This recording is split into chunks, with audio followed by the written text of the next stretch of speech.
Assam rail blockade has been reported in several places. প্ৰতিবাদ All এক tribal গুন্ডাগিৰি students ৰাজপথত ভূদণ্ড সমৰ্থকৰ সন্ত্ৰাস Cricketers had conquered 2016 के विरोध में 5 আহ্বান জনোৱা অসম বন্ধৰ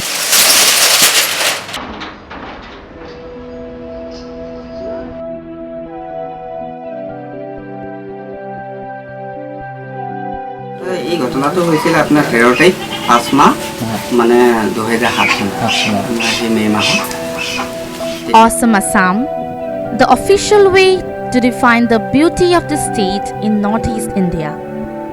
The state is replete with treasures of such beauty and history that only eyes, not words, can measure the extent.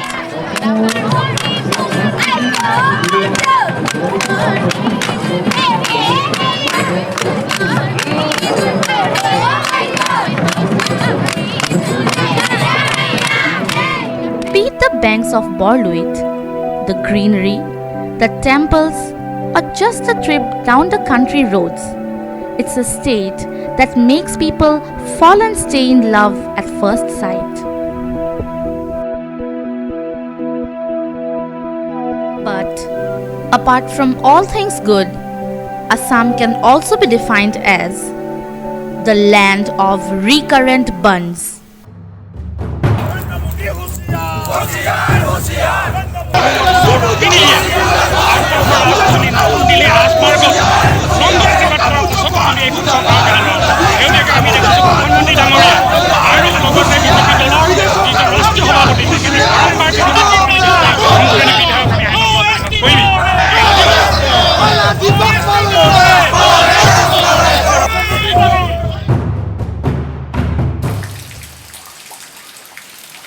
The earliest memory about Bandh-Death, this is a day where I can play. Everything is closed, and I can have a both afternoon and a morning play, especially cricket. And then at 5 o'clock, when the Bandh will be open, people will start coming out, and then we will go out to Chanmari and buy some fruits, some snacks, and then come back. That's the basically I'm talking about the days of 80s and till the election, Assam agitation was. Initial exuberance of being an ASU supporter, agitation supporter carried me through that. The card reporting ages of the first decade, if I say up to the 2000, it was okay for me. It was some sort of reporting. Any kind of a Bandh is one additional reporting and is a hurtful reporting. Being a journalist, I never think of the other side. But as the century turned into the new one, I have realized that this is not the thing which we should be embracing. This is not. But at one point of time, there used to be the insider who used to instigate these people to give Bandh. Why? Bandh में काम करने से overtime मिलता है. In critical industries, you give a Bandh, then negotiate, make money. Come back. History proves to us that inception of the Bandh culture was seeded through regionalism, justified as a necessity to save the Assamese language. 34 years from then, what are the justifications now? এখন গণতান্ত্রিক দেশত বিভিন্ন সমস্যা থাকে আৰু এই সমস্যাবিলাক সমাধান কৰিবৰ কাৰণে বিভিন্ন সময়ত চৰকাৰৰ ওচৰত কথাবিলাক দাবীবিলাক উত্থাপন কৰিবৰ কাৰণে বিভিন্ন কাৰ্যসূচী ল'ব লাগে যদি এই কাৰ্যসূচীবিলাক যেতিয়া আমি দাবীবিলাক উত্থাপন কৰোঁ চৰকাৰে বা কৰ্তৃপক্ষই কথাবিলাক তেওঁলোকে গুৰুত্ব প্ৰদান নকৰে যিটো জেনুইন কজ তেতিয়াহ'লে আল্টাৰনেটিভ ৱে হিচাপে বন্ধ উপায় নাই বিভিন্ন কাৰ্যসূচী আচলতে আমি মৰাণ ছাত্ৰ সন্থা হিচাপে এটা কম যে আমাৰ আন্দোলনৰ কাৰ্যসূচী বহুত হয় জনগোষ্ঠীটো বহুত সময়ত ডিপ্ৰাইভ হৈ থাকিলে আৰু জনগোষ্ঠীটোৰ এই ডিপ্ৰাইভেশ্যনৰ বিৰুদ্ধে আমি বিভিন্ন সময়ত চৰকাৰী কৰ্তৃপক্ষৰ ওচৰত চৰকাৰৰ ওচৰত পোনপটীয়াভাৱে বা প্ৰত্যক্ষভাৱে পৰোক্ষভাৱে তেওঁলোকক বহু আমি আবেদন কৰিছোঁ বিভিন্ন সময়ত সৰু সৰু কাৰ্যসূচী হৈছে এই কাৰ্যসূচীবিলাক হোৱাৰ পাছত যেতিয়া তেওঁলোকে কোনো গুৰুত্ব প্ৰদান নকৰে তাৰপাছতো বন্ধ উপায় নাথাকে। In 2017, there were a total of 81 calls for Bandh. Of them, 18 were local Bandhs, 42 district Bandhs, 17 Assam Bandhs, and 4 Bodoland Bandhs. The numbers do not end here. Last year, there were 184 national highway blockades. There was a loss of 1028 crore rupees as a result of the 17 Assam Bandhs in 2017. This amounts to a daily loss of 6.5 crores of taxpayers' money. Good and bad economic measures can bring back the money lost in Bandhs. But when it costs a life, what after that? ঘটনাটো এনেকুৱা ধৰণৰ হ'ল ওচৰখিনি কোৱা মতে মানে সিহঁতে যেতিয়া গৈছে বাইক চলাই গৈছে চলাই যাওঁতে সিহঁতে উলুটি মানুহজাক দেখি মানে উলুটি আহিব বিচাৰিছে মানে ইফালৰ পৰা শিলগুটি দুলিয়াইছে ইটা দুলিয়াই কেনে এই ঘটনাটোৰ পৰিস্থিতি বেলেগ ধৰণৰ হ'ব পাৰে আমি উলুটি যাওঁ ঘূৰি যাওঁতে মানে সিহঁতনে আহি কিনে মুঠতে হেৰি কৰিছে বোলে এই কলম যে কাটে এই কলম কটা দাখনে আহি গোপিয়াই দিলে কেনেকুৱা অৱস্থা কৰিলে নহয় একদম ভাবিব নোৱাৰা অৱস্থা কৰিলে মানুহে নে কি ধৰিব নোৱাৰা কৰিলে মানে কেনেকুৱা দাদা আহিলে মানে যেতিয়া জীৱন্ত অৱস্থাত সিহঁতক খৰিৰ ওপৰত জাপি দি তাত মানে তেল ঢালি বাইকত থকা তেল ঢালি মানে জ্বলাই দিছে বাইকৰে তেল হৈ জ্বলাই দিছে আৰু কি কৈছে আপোনাৰ যিটো অৱস্থা কৰিছে মানে কাৰণ পেটত কাটিছে যিটো মানে গুপ্ত অংশটো কাটি শেষ কৰি দিছে Today, Assam has got 100 plus organizations. There are 2 blocks, 70 and 30. And don't ask me who are they. 95% of have only a pad. They have no organization and they are lumpen elements. They call it Jatiya Hongkong. 95% of the 100 organizations, I call them lumpens. Their basic characters have been repeatedly been exhibited by various political parties. They only go for it. This is basically a mafia. In the vortex of issues and anger, life becomes the second concern. For who is to save lives when even the lifesavers are in danger? We know emergency services can wait. So should I start this driving? What happened on Monday? Yes, ma'am. Okay. Now me, my driver and my husband, we went to Digbo Civil Hospital. Before reaching Namdang house, there is one Hyundai showroom. There we saw 6-7 guys standing on road. They were burning tires with bike there. So we stopped our car, as we always do during Bandh. We stopped our car. Vishwadeep got down from the car, and those guys, they simply surrounded our car. They were asking us, where are you going? You do not know that it is a Bandh today. So my husband got down and he said, I am a doctor. He showed his eye card also. Even I was telling that my husband is on civil hospital duty. We are doctor. We are going on duty. Then they simply said, what you are trying to show being doctor? What are you? Why are you like? Their simple words were, कि doctor होय कि बहादुरी देखाबो आहिसे doctor होय कि duty बहादुरी देखाबो आहिसे so those were their words and in the meantime when this conversation was going on someone threw a big stone which hit the front window of our car. It got broken down. We were scared. Then also we kept on requesting, we are doctor, we are going for duty only, we are not out on this thing, not our own wishes, we are not going anywhere for this thing. But then also they were like no, and after suddenly they started throwing stones from all over, but that stone, that big brick hit on my face, so I started bleeding, got cut from the pieces of mirror, and at that time I can make out that my jaw is swollen and one of my teeth is bruised. Earlier I used to stop because earlier this thing never happened. We were stopped. We were said when we tell them that we are doctors, they always let us go. Our duty was never hampered. But after this incident, I will not stop my car. Why should I risk my life? A Bandh intends to serve a larger public good. But when the food on our plates and the way hundreds commute every day comes to a standstill, does the reasoning of public good hold any good? In the Mofussil town, the Bandh effect is fast carried not by social media, not by television, not by newspaper, but by the buses.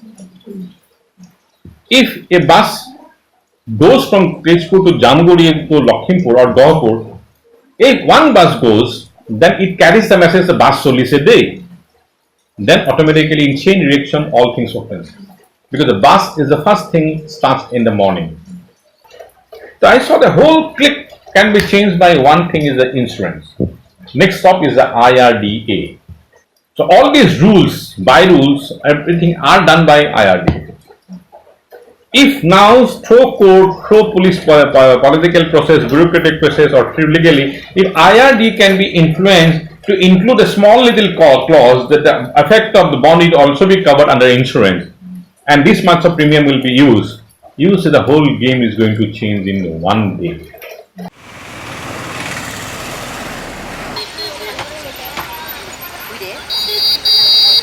এটা rail ৰকো হয় অকল যাত্ৰীৰে অসুবিধাৰ সন্মুখীন হয় বুলি মই নকওঁ কিন্তু তাৰ উপৰি কিন্তু যিবিলাক মালবাহী ট্ৰেইন আহে দৈনিক যিখিনি খাদ্য সামগ্ৰী মানে বিভিন্ন ঠাইলৈ আহে সেইবিলাক মানেও আহাত যথেষ্ট পলম হয় যাৰ ফলত মানে খাদ্য সামগ্ৰী যথেষ্ট টাইমতে আহি নাপালে তাৰ মূল্যও মানে তেওঁলোকে কেতিয়াবা কানি যথেষ্ট বঢ়াই দিবলগীয়া হয় কিছুমান বস্তু এনেকুৱা আহে যেনে মাছ আহে কেতিয়াবা কানি কণী আহে সেইবিলাকৰ টাইম বাউণ্ড থাকে গতিকে সেইবিলাক সময়মতে যেতিয়া আহি নাপায় সেইবিলাক ট্ৰেইনৰ ভিতৰতে নষ্ট হৈ যায় এটা নিৰ্দিষ্ট সময়ত যদি মাছখিনি আহি নাপায় এটা তাত বৰফ দিয়া থাকে বা কিবা কানি দিয়া থাকে বা তেনেকুৱাকৈ মেডিচিন কিছুমান তেনেকুৱাকৈ আছে তাৰ শাক পাচলিৰ ক্ষেত্ৰত কথা আছে খাদ্য সামগ্ৰী কিছুমান টাইমলি অহাৰ কথা আছে কিন্তু সেইবিলাক সময়মতে যদি আহি নাপায় তেতিয়াহ'লে সেইবিলাক ট্ৰেইনৰ ভিতৰতে নষ্ট হৈ যায় আমাৰ যদি ট্ৰেইন এখন যদি সময়মতে তেওঁলোকে মাল ডেলিভাৰী নলয় তেতিয়াতো আমাৰ ডেমাৰেজ চাৰ্জ এটা দিব লাগে এটা সময় থাকে ধৰক আপুনি 9 ঘণ্টা 8 ঘণ্টা বা 10 ঘণ্টা এনেকুৱাকৈ ট্ৰেইনখনৰ পৰা বস্তুখিনি খালী কৰাৰ কাৰণে আমাৰ তেওঁলোকক সময় দিয়া থাকে আৰু সেই অনুযায়ী সেইবিলাক যিবিলাক ব্যৱসায়ী আছে তেওঁলোকে তেওঁলোকৰ ট্ৰাক চাক লৈ আহি তেনেকুৱাকৈ ৰেডি হৈ থাকে তাতে কিন্তু তেতিয়া সেই ট্ৰাকবিলাকো তাতে ৰখি থাকিব লাগিলে তেওঁলোকৰ যথেষ্ট মানে সময়ৰ মানে তেওঁলোকৰ লোকচান হয় ফলত মানে বহুত ক্ষয়ক্ষতিৰ মানে তেনেকুৱা সম্ভাৱনা হয় গতিকে সেইকাৰণে ৰেল ৰকো যথেষ্ট অসুবিধাৰ সন্মুখীন কৰে মানে যাত্ৰীবাহী তথা মালবাহী ট্ৰেইনৰ চলাচলত যাৰ ফলত মানে যাত্ৰীসকল আৰু মাল বস্তু অহা যোৱাত মানে যথেষ্ট মানে আপোনাৰ অভাৱনীয় এটা অৱস্থাৰ সৃষ্টি হয় Evidently, life is crippled when trade is. But who is to deny that there are unaddressed issues which come to the fore only when someone takes an undaunted stand?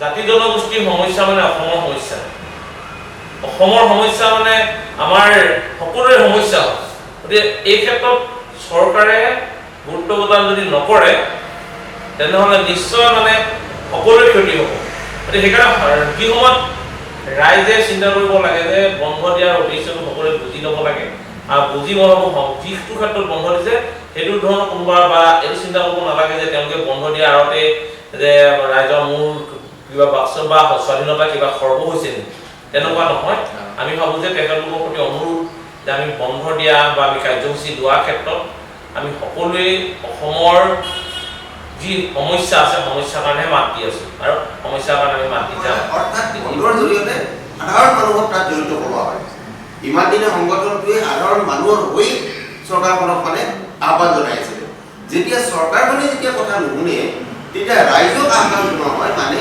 বন্ধটো হ'ল এটা আচলতে মই যদি ক'বলৈ যাওঁ যে বন্ধটো এটা শেষ পৰ্যায় আৰু বন্ধটো দিয়াৰ সময়ত আচলতে বন্ধটোৱে আচলতে গোটেই জনসাধাৰণখিনিক ইনভলভ কৰে কিছুমান বন্ধ মানে বন্ধৰ আগত বন্ধ দিয়াও কেতিয়াবা পৰিলক্ষিত হয় আৰু সেইটো সময়ত কেতিয়াবা অগণতান্ত্ৰিক পন্থা তেওঁলোকে মানে হাতত লয় গতিকে অগণতান্ত্ৰিক যিখিনি পন্থা তেওঁলোকে হাতত লয় তাত দ্বিতীয় পক্ষ জড়িত হৈ থকাৰ কথাটো আমি নুই কৰিব নোৱাৰোঁ কাৰণ শাসকীয় পক্ষই হওক বা যিকোনো পক্ষই হওক তেওঁলোকে ৰাজনীতি কৰাৰ নামত এই সমস্যাবিলাক যিবিলাক ৰাইজৰ সমস্যা আছে এই সমস্যাবিলাক জীয়াই ৰাখিব খোজে আৰু এই সমস্যাবিলাক যেতিয়া সমাধান হৈ যায় তেতিয়া ৰাজনীতিৰ কথাই নাথাকিব গতিকে তেওঁলোকে এই সমস্যাবিলাক জীয়াই ৰখাৰ স্বাৰ্থতে ৰাজনীতি কৰিব বিচাৰে আৰু এই ৰাজনীতি কৰাৰ স্বাৰ্থতে তেওঁলোকে সমস্যাবিলাক জীয়াই ৰাখিব কাৰোবাৰ আমি ক্ষতি কৰিব নিবিচাৰোঁ কোনোবা এখন গাড়ী আমি ধ্বংস কৰি সেই মানুহজনৰ ক্ষতিটো আমি নিবিচাৰোঁ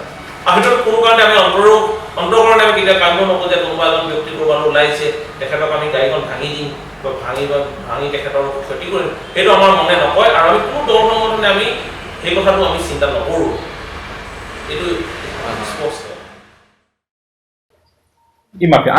I always consider Assam's in the name of pressure group is a full-fledged mafia.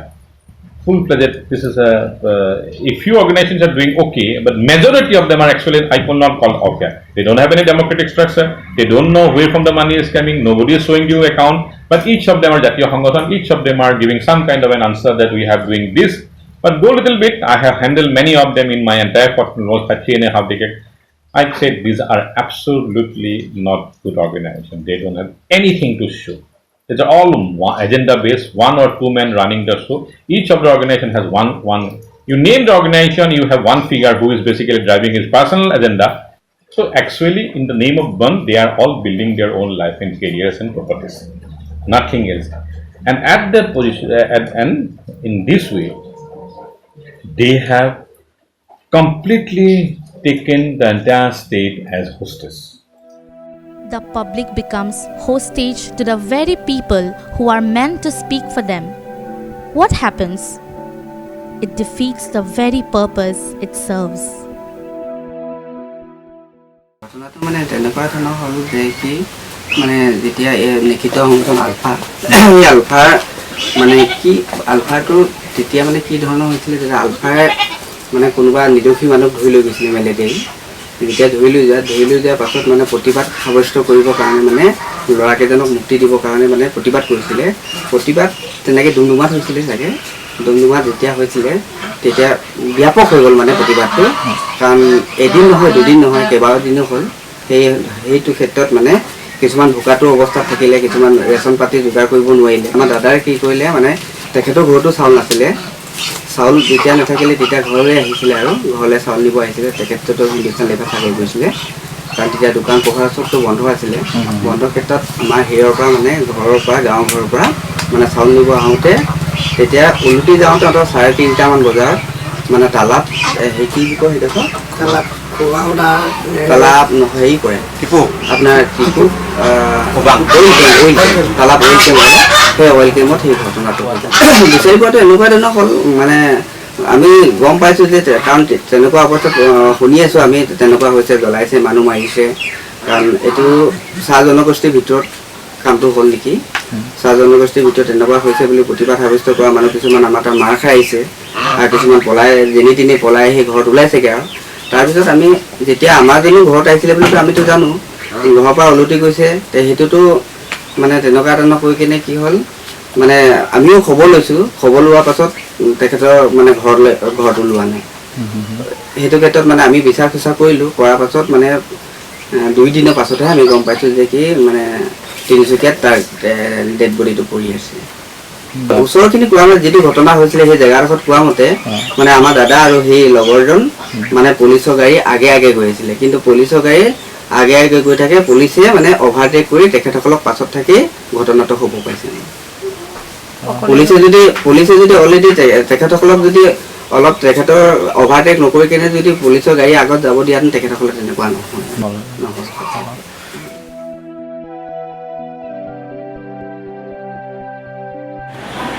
এজন চিভিলিয়ান হিচাপে এজন সাধাৰণ মানুহ হিচাপে মই ক'ম যে অসমত যি ধৰণৰ বন্ধ হয় কিছুমান 100 ঘণ্টীয়া 1000 ঘণ্টীয়া বন্ধ বা সৰু কোঠাত বন্ধ আৰু মানৱতাহীন বন্ধ বন্ধত আক্ৰমণ মানুহৰ ওপৰত সেই বস্তুবিলাক চালে বন্ধ কৰাটো ভালেই যেন লাগে অসমত সেই বিভিন্ন ধৰণৰ জেং জাবৰ ধেৰ কিছুমান সংগঠন হৈ গ'ল সেই সংগঠনবিলাকে কথাই বন্ধ পালন কৰে বন্ধ দিয়ে আৰু বন্ধত তেওঁলোকে সদায় মানুহক বেয়া ব্যৱহাৰ কৰে আক্ৰমণ কৰে আৰু এই গোটেইবিলাকৰ জৰিয়তে এটা সাংঘাতিক ধৰণৰ এটা তেওঁলোকে এনাৰ্জিজিম গঢ়ি তোলে সেইকাৰণে মানুহৰ মাজত বন্ধ সম্পৰ্কে এটা বেয়া ভাৱ আহিছে কিন্তু মই ভাবোঁ গতিকে তেনেকুৱা প্ৰেক্ষাপটত অসমৰ মিডল ক্লাছটোৰ ওচৰত বন্ধ বোলা বস্তুটোৰ যিটো ৰেলিভেঞ্চ আছিলে সেইটো একেবাৰে নাইকিয়া হৈ গৈছিলে আৰু সেইকাৰণে কিছুমান মিডল ক্লাছৰ মানুহে বন্ধটোৰ বিৰুদ্ধে যথেষ্ট প্ৰচাৰ আৰু অপপ্ৰচাৰ চলালে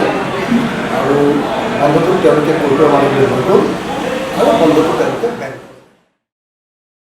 মই গুৱাহাটী উচ্চ ন্যায়ালয়ত বন্ধৰ বিৰুদ্ধে এটা PIL কৰিছিলোঁ বিশেষকৈ মোৰ PILটো আছিল কাৰ্বি আংলং জিলাত যি সঘনাই বন্ধ হৈ থাকে আমি সাধাৰণতে দেখা পাওঁ যে অসম বন্ধ ঘোষণা কৰিলে 24 ঘণ্টা 48 ঘণ্টা তেনেধৰণৰ বিভিন্ন দল সংগঠনে তেওঁলোকৰ দাবীবিলাক পূৰণ কৰিবৰ কাৰণে বন্ধ দিয়ে কিন্তু কাৰ্বি আংলঙৰ ক্ষেত্ৰত মই দেখা পালোঁ যে এইটো এটা ব্যতিক্ৰম যে কাৰ্বি আংলঙত 1000-2000 ঘণ্টালৈকে বন্ধ হয় যাৰ ফলত কাৰ্বি আংলঙৰ ইকনমিটোৰ বহুত মানে লছ হৈছিলে আৰু 2018 31/2018 আৰু 56/2018 দুটা PIL আমাৰ গুৱাহাটী উচ্চ ন্যায়ালয়ত চলি আছে যে যি দল সংগঠনে বন্ধ আহ্বান কৰে তেওঁলোকে 5 কোটি টকা আহ্বান মানে ক্ষতিপূৰণ আগতীয়াকৈ তেওঁলোকে দিব লাগিব কাৰণ বন্ধৰ ফলত হোৱা যি ক্ষয়ক্ষতি হ'ব যাতে চৰকাৰে তাৰ পৰাই মেকআপ কৰিব পাৰে আমি তেনে ধৰণৰ এটা প্ৰেয়াৰ আমি উল্লেখ কৰিছিলোঁ কোনো সমস্যা সমাধান বন্ধৰ দ্বাৰা নহয় আমি কোনো দল সংগঠনৰ দাবীৰ বিৰুদ্ধে আমি কোৱা নাই আমি কৈছোঁ যে দাবীসমূহ পূৰণ কৰাৰ স্বাৰ্থত যাতে বন্ধ দি সাধাৰণ লোকৰ জনজীৱনত যাতে ব্যাঘাত নজন্মে তাৰ কাৰণে ৰাজহুৱা সা সম্পত্তি যাতে লছ নহয় আমি তাৰ ক্ষেত্ৰতে বন্ধ কোনো কাৰণত যাতে বন্ধটো ইলিগেল হিচাপে বা বন্ধক যাতে বন্ধ কৰিব পাৰি আমি তাৰ কাৰণে আমি আবেদন জনাইছিলোঁ The Guwahati High Court this year passed a judgment declaring bandhs and blockades by different organizations illegal and unconstitutional. The court held that the bandh callers would be liable to be prosecuted under Indian Penal Code, National Highways Act and Railways Act. The problem is why you are not implementing, why you are not enforcing. The court has given an order and I realize that people of Assam are also responsible for that. They should have gone, any person in Assam should have gone and filed an FIR against the people who have given bond citing one of these 3-4 cases. It would have been a contempt of the case, contempt of the court. The court would have taken action, but no. If I blame the organization for giving bond, I also blame the Assamese people for the complacency they did, because for them it's good. Justifications on both the sides are indeed many. For some, bandhs are a part of democracy. For others, they are not. Amongst this tussle, who is accountable and who pays the price?